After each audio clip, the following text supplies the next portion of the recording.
what Bangladesh can take forward at this moment in time. This has to be a Bangladeshi-owned process, led by Bangladeshi institutions and stakeholders, for these reforms to be cemented in place and to succeed. The role of partners such as the European Union is to support constructive dialogue, institutional learning and practical reform. Now, what we did in terms of election observation matters, because what indeed was the outcome of this whole process was that we have created an evidence base.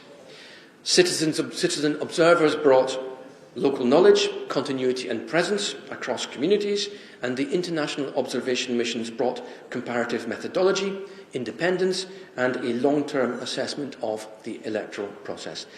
These perspectives, I think we all know, they are not identical, and in fact they do not need to be. Their value lies in the fact that when brought together in a coherent package, they can help identify recurring issues, distinguish priorities from less urgent matters, and move from general recommendations to practical steps.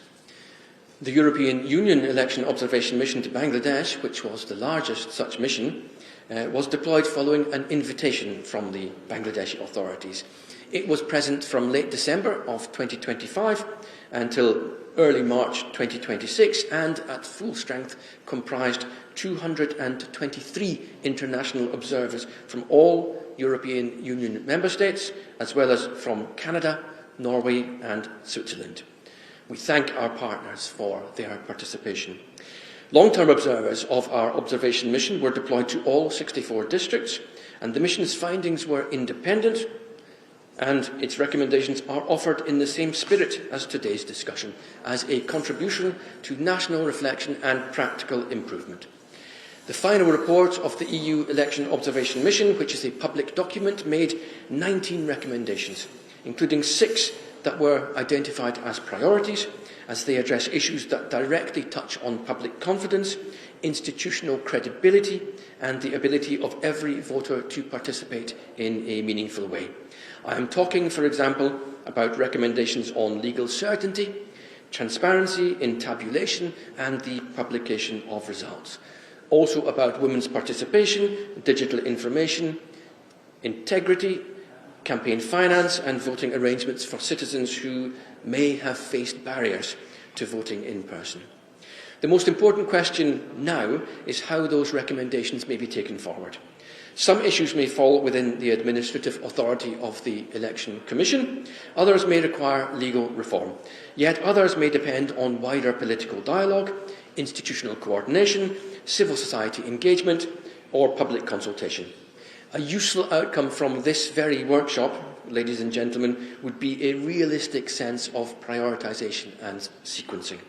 What can be advanced now, including with a view to the upcoming local elections, what requires medium-term institutional preparation, and what will need broader legislative or political engagement and support. The agenda of today's event reflects this very practical approach, and I know that you will look at the legal and institutional framework, election administration, inclusion and democratic participation, as well as civic space and electoral integrity, amongst other issues. These matters are all the right ones to address, to ask ourselves the question as to how we can ensure that the recommendations can turn into actions.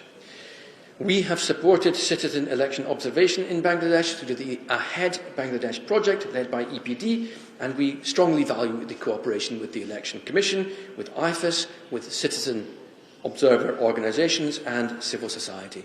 So this is what I have to say on the event of today. I have just, the last paragraph is to let you know that for us, inclusion matters for confidence.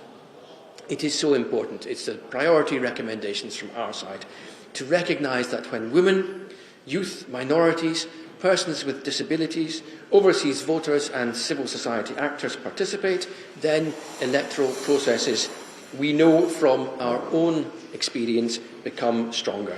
And when results are transparent, when complaints are handled credibly, and when online and offline spaces allow genuine debate, then public confidence grows. The strength and legitimacy of electoral reform is all about national ownership.